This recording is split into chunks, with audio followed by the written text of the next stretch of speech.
برارەکانی بەغدا ماوەیەکە نیگەرانەکانی لە کەرکووک زیاتر کردووە بە جۆرێک هەر ڕۆژە و خۆپشادانێکی لێ دەکەوێتەوە. ئەم جاریان زیندانیانی سیاسی گردبوونەوەیان ئەنجامدا بەهۆی بەراری ڕاگررتنی موچەکانیان. بەشێک لە زیندانیانی کەرکووک کە بەشداری گردبوونەوەکەیان کرد داوایان کرد ماندووبوون و زیندانی بوونیان لە ڕابردوودا بەرز بنرخێنرێت نەک بەراری بڕینی موچەکانیان بدرێت. کارێکی زۆر خەتەرە.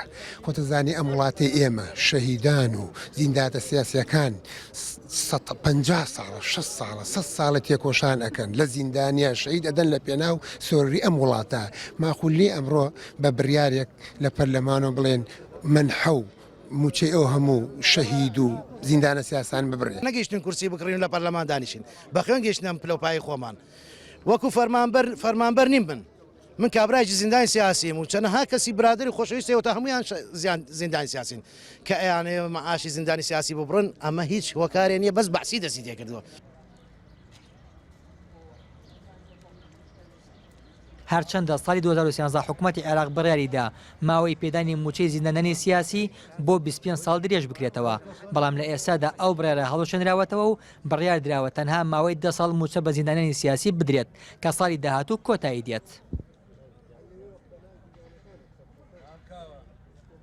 ئێمە ئیمڕۆ لێرە کۆبووینەتەوە بۆ ئەوەی زدی قەراری ئەو قەرارەی کە لە پەرلەمانی بەغاوە دەرکراوە دەربارەی زیندان سیاسەکان ڕەواتبەکانیان ببڕن و هەروەها لە بنەوە دایرەی سوجەنا سیاسین و شوهەدا هەڵگرن.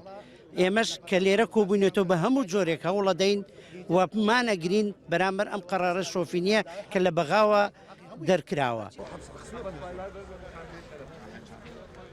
لە دوای ساڵی 2023 حکوومەتی عێراق بەڕاریدا ئەو کەسانی لەسەر دەمی ڕژەمی بەعزدا بەهۆی کاری سیاسیەوە زیندانی کراون بۆ ماوەی 10 ساڵ موچیان پێ بدرێت.